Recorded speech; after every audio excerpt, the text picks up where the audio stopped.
پیش از آن که واپسین نفس را برارم، پیش از آن که پرده فرو افتد، پیش از پژمردن آخرین گل،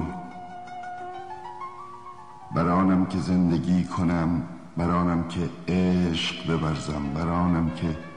باشم در این جهان ظلمانی، در این روزگار سرشار از فجایع، در این دنیای پر از کینه، نزد کسانی که نیازمند منند، کسانی که نیازمند ایشانم، کسانی که ستایش انگیزند، تا دریابم، شگفتی کنم، باز شناسم کم که می توانم باشم، که می خواهم باشم، تا روزها بی ثمر نماند، ساعتها جان یابد، لحظه ها گرانبار شود، هنگامی که می خندم، هنگامی که می گریم، هنگامی که لب فرو می بندم، در سفرم به سوی تو، به سوی خود، به سوی خدا، که راهی است ناشناخته، پرخار، ناهموار، راهی که باری در آن گام می‌گذارم که قدم نهادم و سر بازگشت ندارم، بیان که دیده باشم شکوفایی گلها را، بیان که شنیده باشم خروش رودها را،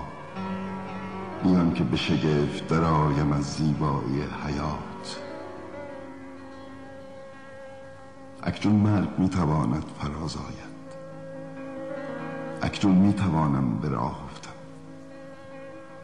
اکنون میتوانم بگویم که زندگی کردم.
تسلیم شدن